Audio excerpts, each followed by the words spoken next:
Good morning বন্ধুরা, সবাই কেমন আছো? নতুন একটা ব্লগ নিয়ে তোমাদের সামনে চলে এলাম সকাল সকাল। আর এখন আমি মেয়েকে নিয়ে যাচ্ছি ডাক্তারের কাছে, কারণ মেয়ের অনেক দিন ধরে একটু অ্যালার্জির সমস্যা দেখা দিচ্ছে। কালকে যেহেতু স্কুল খুলে যাবে, তাই সকাল সকাল আমাদের বাড়ির সাথে জাকডালিতে ভালো একটা ডাক্তারের নাম্বার নিয়েছি সকালবেলা ফোন করে।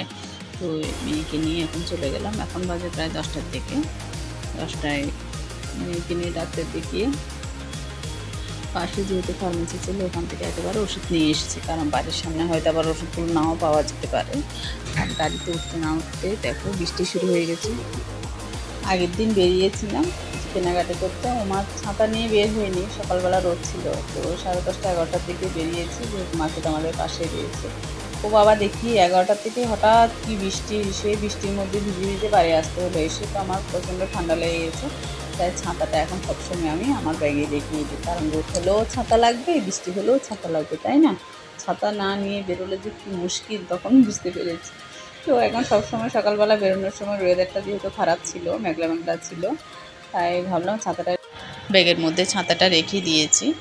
আর আমি রিজার্ভ নিয়ে নিয়েছি ডাক্তারের সামনের ওখান থেকে, গাড়ি নিয়ে নিয়েছি, কারণ হচ্ছে মেয়ের টিচার আসবে, তো তাই তাড়াতাড়ি বাড়ি যেতে হবে, তাই রিজার্ভ নিয়েছি। এখন বৃষ্টিতে ভিজার কোনো চান্স নেই, ছাতাটাও এখন আর লাগবে না। বাড়ির সামনে গিয়ে ডাইরেক্ট গাড়িতে নামবো। আর বাইরে কিন্তু হালকা হালকা বৃষ্টিও হচ্ছে। আর কালী পুজোর সময় না চারপাশটা খুব লাইটিং থাকে, এই ব্রিজের উপর থেকে নিচটা দেখতে এত সুন্দর লাগে না, খুবই খুবই দারুণ লাগে। তোমাদের তো অবশ্যই আমি এবার কালী পুজোর সব কিছু তোমাদের সাথে শেয়ার করব। আর দেখো, কালী পুজোর প্যান্ডেল হচ্ছে আমাদের বাড়ির পাশে মাঠের মধ্যে। তোমরা অবশ্যই কালী পুজোর প্যান্ডেল দেখতে চলে আসবে। দেখতে দেখতে বাড়ি চলে আসলাম, আর এসে বাড়ির পাশ থেকে নিম পাতা পেরে মেয়েকে বেটে পায়ের মধ্যে দিয়ে দিলাম। ওটা হচ্ছে আমার ঘরোয়া ট্রিটমেন্ট, যতই ডাক্তার দেখায় না কেন। আর এদিকে শিমের দানাগুলো ভেজে এগুলো দিয়ে সবজি দিয়ে মা রান্না করছে, খেতে কিন্তু ভালো। আর আমি যেখানে ডাক্তার দেখাতে গিয়েছিলাম সকালবেলা চাপাডালি, ওখানটা হচ্ছে মাছের আড়ত।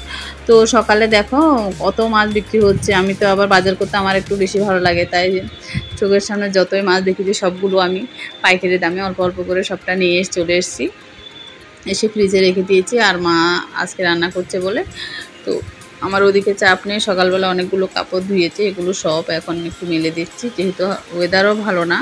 যেটুকুনি পারি শুকিয়ে নিতে হবে, বাইরে থেকে হালকা একটু শুকিয়ে আবার ঘরের মধ্যে দিয়ে দিতে হবে পাখার নিচে, যেহেতু আজকে মেঘলা মেঘলা করেছি, বৃষ্টিও নেই এখন। তো দেখো, ছেলে অনলাইন থেকে একটা পার্সেল অর্ডার করেছে, কারণ ও মার্কেটে গিয়ে শপিং করাটা ওর নাকি বিরক্তিকর লাগে, কারণ মেয়েদের মতো ঘুরে ঘুরে শপিং করতে ও একদমই পছন্দ না। ও সব বাড়িতে বসে অনলাইন থেকে অর্ডার করে দিয়েছে, কিন্তু আমার বাইরে গিয়ে কেনাকাটি করতে আমার খুব ভালো লাগে। তো এদিকে মা বলছে যে মাকে দিয়ে একটা ব্লাউজ সেলাই করবো, আমার শাশুড়ি মা সেলাই জানে। সেই মেশিনটা কিন্তু আমার জন্য নিয়েছিলাম, কিন্তু আমার মাথা তো সত্যি কথা বলতে কিছুই ঢুকে না সেলাই। 1-2 মাস শেখার পর দেখি কিছুই পাচ্ছি না। তো মা বলছে সেলাই মেশিনটা কিনেছো এত টাকা দিয়ে, শুধু শুধু পরে থাকবে, ওটা দিয়ে আমি সেলাই করবো। তো বাড়িতে যারা আশেপাশে আছে পরিচিত, মা তো শুধু শুধু বসে থাকে। আর আমার শাশুড়ি মা সত্যি কথা বলতে কি সব কাজই জানে, রান্না বান্না থেকে শুরু করে পুজো দেওয়া, ঠাকুরের সেলাই সব জানে। তো বসে থেকে কী করবো, ভালো লাগে না, তাই টুকটাক সেলাই করে। তো মানে মার ইচ্ছে মতনই সেলাই করে, সেটা কোনো চাপ নেই যে করতে হবে। মা বসে থাকে, মার ভালো লাগে না বসে থাকতে, ওই জন্য টুকটাক সেলাই করে। তো ডাকছিল আমাকে যে ডিজাইন দেখিয়ে দিতে কীভাবে ব্লাউজটা মা সেলাই করবে, আমার পুজোর ব্লাউজ সেলাই করবে। আমার সব কটা ব্লাউজই মা নিজেই সেলাই করে। ভাবছি এবার আমাকেও শিখতে হবে, মা তো বয়স হয়েছে আর পাচ্ছে না। মা তো মানে কী করে তো সময় কাটানোর জন্য সেলাইটাই করে। এটা নিয়ে তোমাদের দাদাও বকাবকি করে যে মা কেন শুধু শুধু করো, শরীর খারাপ হয়ে যাবে। তো মা বলছে আমার সময় কাটে না, কী করবো, যেটা হাতের কাজ একটু জানি তাহলে ওটা বসে বসে করি। তো ভাবছি এবার ছেলেমেয়ের পরীক্ষা হয়ে গেলে মার থেকে একটু শিখে নিতে হবে, কারণ এরপর না হলে মেশিনটা পরেই থাকবে, মা যখন সেলাই করতে পারবে না। আর নিজের ব্লাউজগুলো তো নিজেই সেলাই করতে পারবো, তাই না? সেলাইটা একটা হাতের কাজ জানা থাকলে ভালো, তাই ওটা শিখতে হবে। ব্লাউজটা অন্তত শিখতে হবে। বাইরে ব্লাউজ সেলাই করতে গেলে প্রচুর দাম এখন। এরপরে তো আমি ব্লাউজই আর বানাতে পারবো না বাইরে। বাড়িতে তো মা বানিয়ে দেয় বলে অতটা গায়ে লাগে না। তো এই আর কি, তোমাদের দাদাও বলছে যে মা থেকে শিখে নিও। তো দেখো, দুপুরে খাওয়া দাওয়া করে নিয়েছি। দুপুরে আজকে মাই রান্না করেছে। মা করে, মা সব কটাই রান্না থেকে শুরু করে সব কটা সাংসারিক কাজ আমি আমার শাশুড়ি মার থেকে শিখেছি।